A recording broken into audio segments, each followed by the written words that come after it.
அனைவருக்கும் வணக்கம். இப்போ வந்து நம்ம பாதாம் பால் செய்யலாங்க. அதுக்கு பாருங்கள், ஒரு கைப்பிடி அளவு பாதாம் பருப்பு எடுத்து வச்சுருக்கேன். சுடு தண்ணி பாருங்கள், நல்லா சூடு பண்ணி வச்சுருக்கேங்க. இப்போ அது சுடு தண்ணி எடுத்து ஊற்றிடலாங்க. நம்ம பாருங்கள், நல்லா ஒரு அரை மணி நேரம் அது ஊறட்டங்க. ஊறிடுச்சு நல்லா அரை மணி நேரம். இப்போ வந்து நம்ம அதை தோலெல்லாம் எடுத்துடலாங்க. தோலெல்லாம் எடுத்து இந்த மாதிரி ஒரு மிக்ஸி ஜாருக்கு சேர்த்துக்கோங்க. எல்லாத்தையும்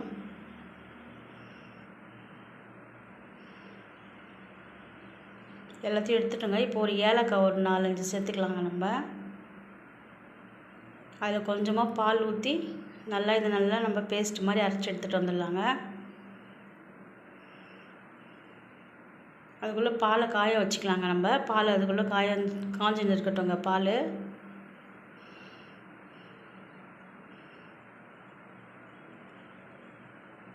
பால் பாருங்கள் நல்லா கொதிக்குது. அது நல்லா ஒரு பக்கம் கொதிக்கிட்டுங்க.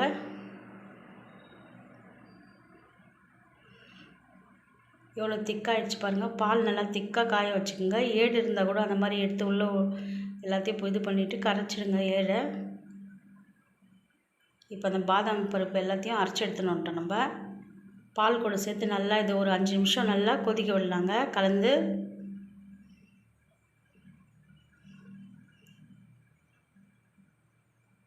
மிக்ஸி ஜாரை கழுவி கொஞ்சம் தண்ணி நல்லா ஊற்றிக்கோங்க.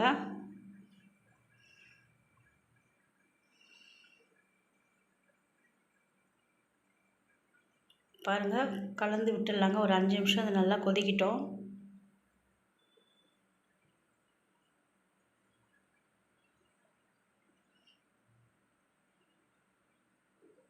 அஞ்சு நிமிஷம் கொதிச்சிச்சு பாருங்கள். இப்போ வந்து நம்ம கொஞ்சமாக அதுக்கு தேவையான அளவு சர்க்கரை சேர்த்துக்கலாங்க.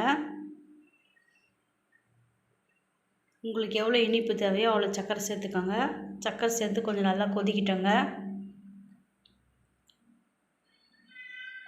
இப்போ கொஞ்சமாக நம்ம கலருக்காக மஞ்சத்தூள் சேர்த்துக்கலாங்க. குங்குமப்பூ இருந்தால் கூட நீங்கள் குங்குமப்பூ சேர்த்துக்கோங்க. பாருங்கள், மஞ்சத்தூள் சேர்த்து நல்லா கலர் வந்துடுச்சு பாருங்கள். பாதாம் பால் ரெடி ஆகிடுச்சிங்க. இந்த மாதிரி நீங்களே செஞ்சு சாப்பிட்டு பார்த்துட்டு எங்களுக்கு எப்படி இருக்குன்னு கமெண்ட்ஸ் பண்ணுங்கள். எங்கள் சேனலுக்கு லைக் பண்ணுங்கள், சப்ஸ்கிரைப் பண்ணுங்கள். நன்றி.